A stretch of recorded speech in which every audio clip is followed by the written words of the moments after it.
bridge is a Sheller 3D-6. This is black chrome.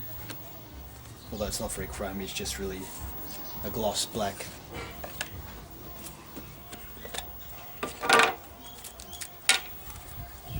I've taken a couple of these out because you need to take a couple of them out so you can get the screws in. You screw it into the top. Comes with a spacer plate, 3mm, in case you need the bridge to be a bit higher. The engineering is so good. When I first got this, it's got little dots that fit into here. It was so good I thought it was a single piece, and then to get these apart I had to really pry them apart because the machining is so precise. So yes, I was impressed. There's our holes and screws that it comes with in here. So it comes with the screws. It also comes with a couple of Allen keys for adjusting everything.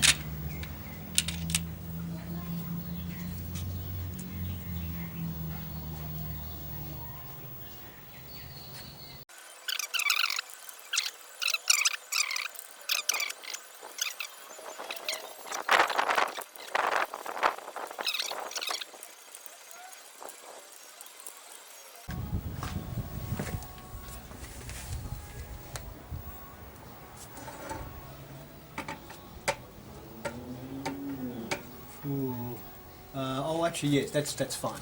So it's touching the roller. Yeah. So you can see there it's actually pushing into it. But that's good because we want the strings to sit at least sort of 1.5 mm higher than that. So that's pretty much spot on actually, which is a relief. That's one of the things I find difficult, is getting that correct height all the way through the build.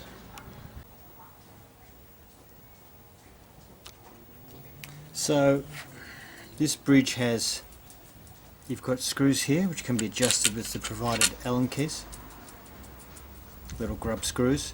They come out the bottom here, that adjusts your height. So you've got the 2 screws. Most adjustable bridges have that.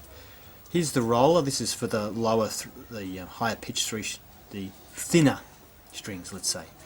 And you can see that you adjust the width by moving this. It's on there's a threaded rod going through here, and you can move the width that way. So these 3 here, these 3 have a thicker space for the thicker wound strings. So I'm just going to get this back.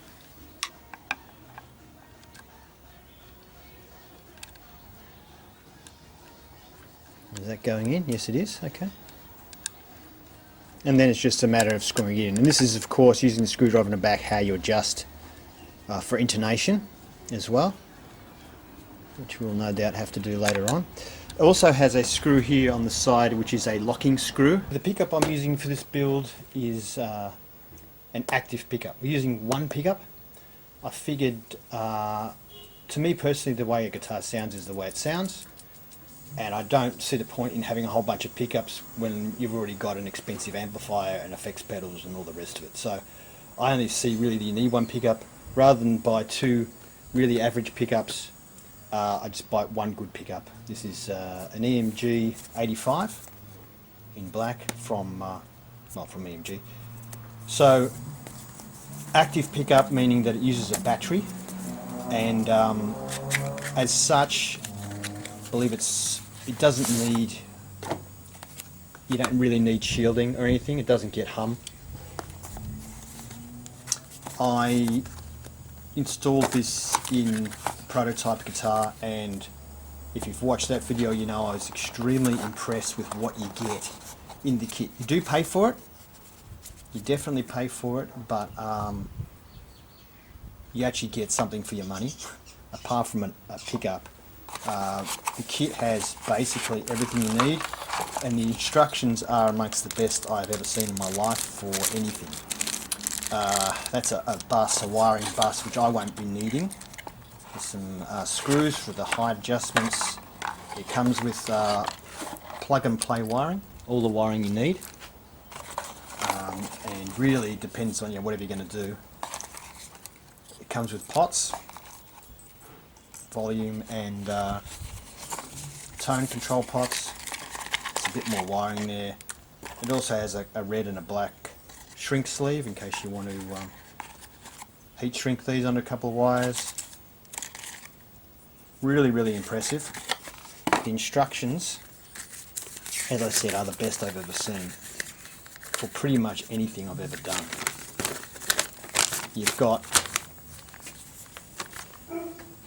well, it's obviously got the dimensions, stats of the pickup and all that. Tells you what's in your kit. But then it has the wiring for single pickup just using volume, single pickup using volume and tone, dual pickups using just volume, dual pickup using volume, tone, all the rest of it. And it's got pretty much every configuration you could do with a couple of pickups or a single pickup, and the wiring to it, dual volume, dual tone controls.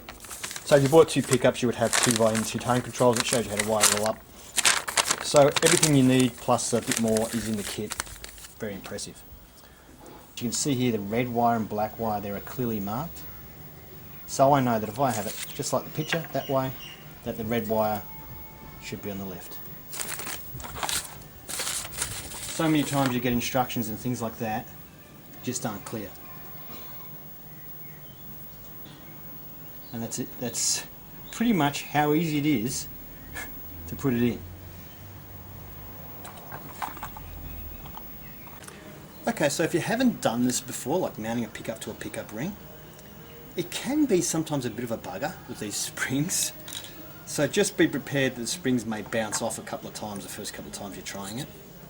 So what we want is the screws going through here. Whoops. It looks a little bit tight, but it's going to work.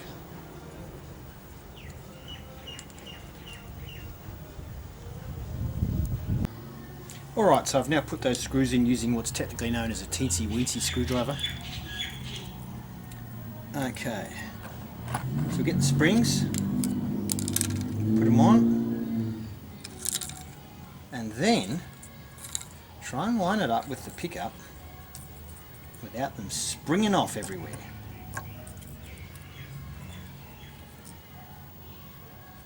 Oh, I've already lost the spring. Ah, the magnets in the pickup ripped it off. Okay, so we'll just try and get one in. I think that's going in. Yeah, it is. All right, this is going better than expected. That seems to be in place. That one too. Don't screw one in like really far before doing the other one, because you'll tilt the ring and then it won't go over the pickup and you'll have to pull it off again.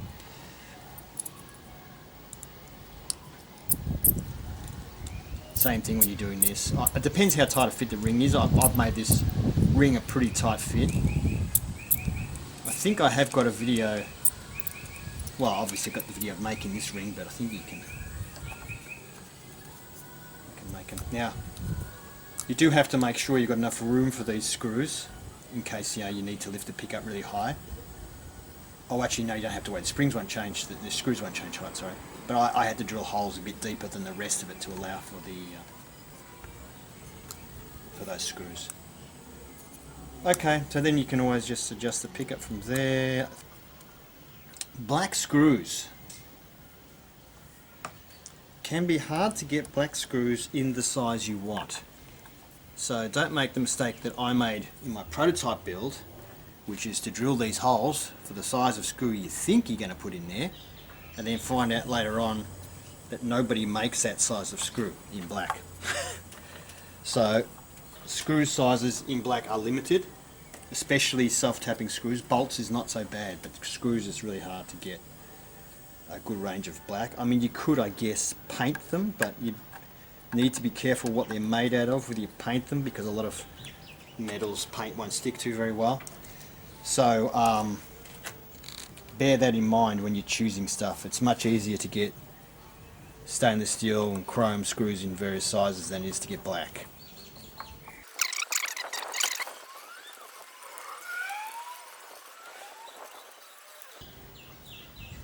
Okay, so there's our pickup ring in place.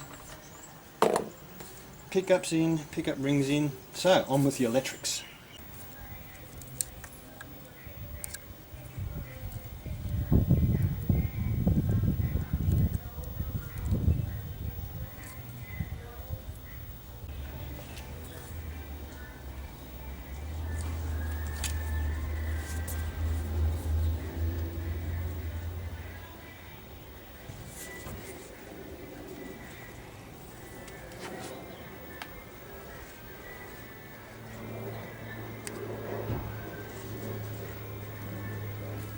Just doing it finger tight for now.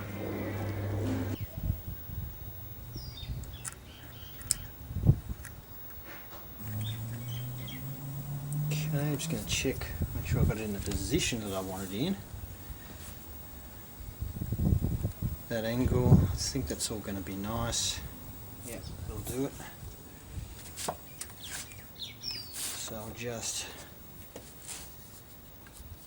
use my fingers to stop it from twisting underneath as I tighten this up.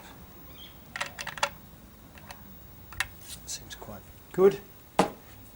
Okay. Here's something else I forgot to tell you. EMG supply with this as well. Not the surround, but just the actual jack itself. It's a stereo jack, which I think you need for these active pickups. So they actually supply that with you, which is great. I mean, I actually bought one and then didn't realise it would come with the pickup, and it came with it. So this is like black chrome, which is not really what I wanted. I really wanted a black enamel, really.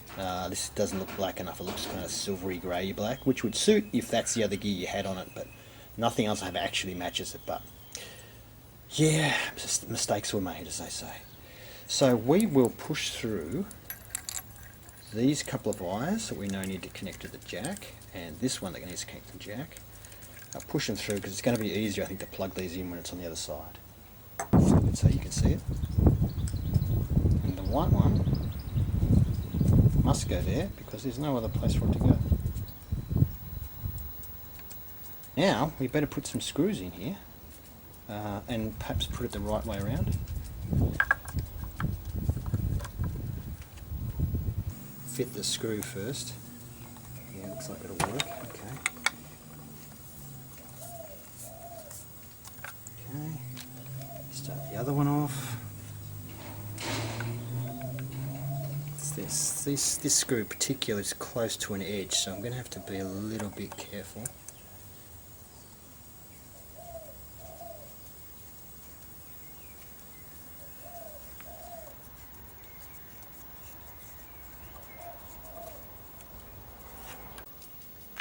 Okay, so I may have missed a little bit because my battery, not battery and flat, my camera memory got full. So I've got an normal battery with Velcro on it, and the idea is that I've put Velcro on the back of the door here. Oops, goes that way. And yeah, the only thing is I made a bit of a boo-boo. I thought I had plenty of room in here for the battery, but the Velcro takes up way more room than I thought it would. So I need to get this lined up and in the middle here. That's the position where it best fits. The wiring looks pretty neat. Anyway, when I put this in, if I just sort of place it there lightly, it's sitting up. Now it should sit completely flat.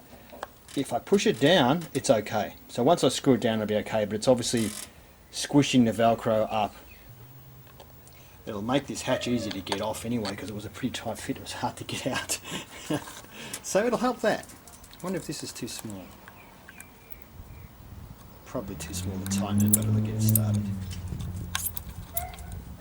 These are actually bolts, not screws. If you've seen the other part of the other videos for this, I've put in threaded inserts. Actually, did I put threaded inserts? No, I think I used nutserts actually and glued them in. If you don't know what nutserts are, you'll have to watch the earlier video. And since I haven't actually edited any of these videos yet, I don't know what video it's going to be in.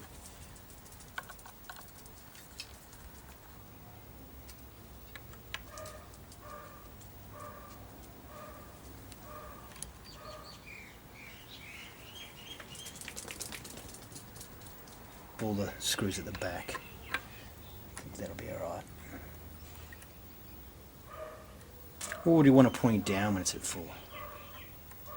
Okay. Not looking too bad with the black stuff on it. Alright, so for the build we're using these Steinberger tuners. Those of you who worry about neck dive, if you don't want to have a headless guitar, these are Gotoh tuners. I weighed these and I weighed the Steinberger tuners, and the Gotohs weigh, so the Gotohs weigh 38.5 grams and the Steinbergers weigh 29.5 grams. So the Steinbergers are 25% lighter, in case you're interested in that. There is a hole which I've pre-drilled, a little hole which matches this pin. The pin should point towards the nut, instructions say. So the pin should line up there. Yep, there it is. Spacer and the nut. Once I've done a couple, I'll show you from the other side. So you can see me doing it from this side.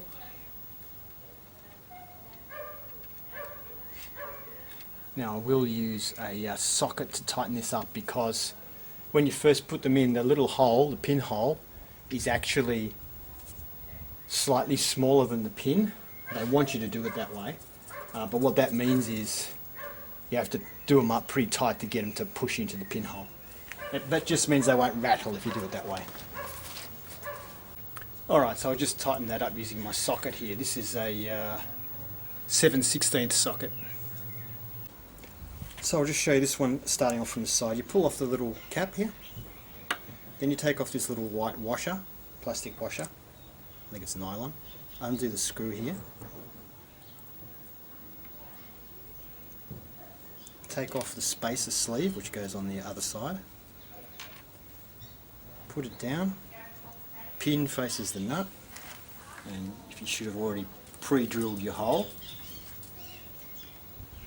Then we put on the spacer plate on the other side. So let's do that now so that you can see it. I've just pressed it in reasonably firmly. Now I'm in that, locked in that hole. So I definitely will check that again before I tighten it up. That's the correct way. You can tell which way is the correct way for the nut because it has a rounded edge. So I'm using a socket because it's a good fit for that nut. This is 7/16. It doesn't feel like it needs a metric, it feels like it's a pretty good fit on that. Now, make sure you get my pins lined up, so I'm going to start tightening that. I'm going to watch as I tighten it, just to make sure that pin's going in okay and everything's going straight. Just doing a little bit at a time. It's going in.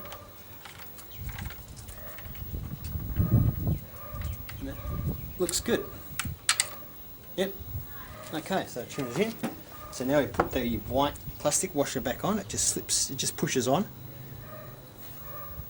And then we've got our cap there. I'm just going to loosen these screws off. It was a little bit hard to get off actually. So I'm just going to loosen them a little bit with the Allen key. Pop them on. So it has actually two Allen keys holding it on. This one up. Don't really have to do them tight or anything. I don't see any reason why you need to do them tight. So as far as ratios goes, these are 40:1, which is pretty darn good. So now you've seen from both sides, I'll go ahead and finish them off and show when I've finished.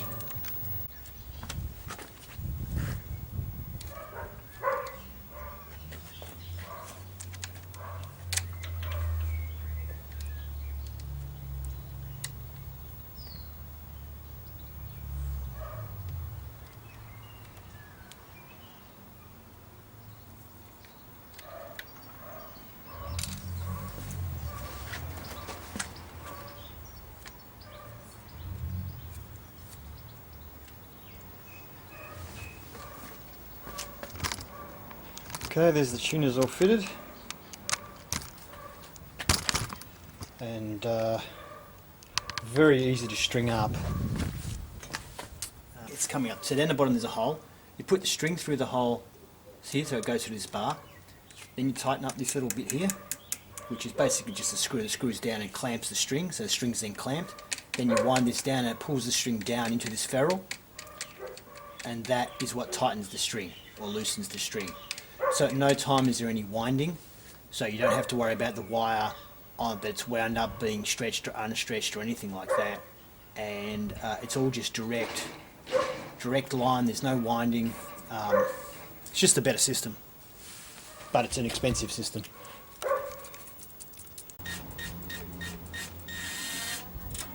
Straight.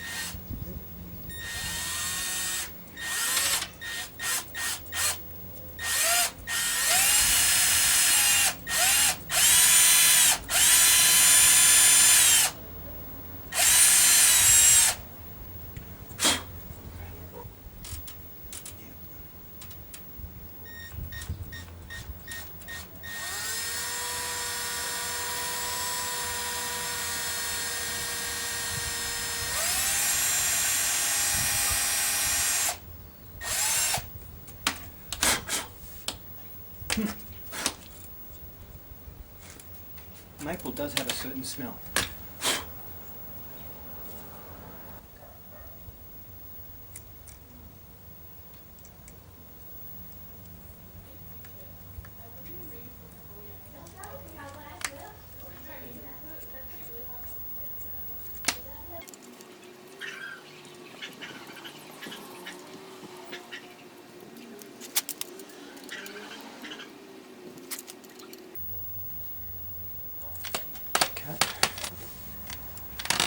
Funny how I'm being careful not to scratch it, but it's going to get scratched to blazes as soon as I start playing it, really. But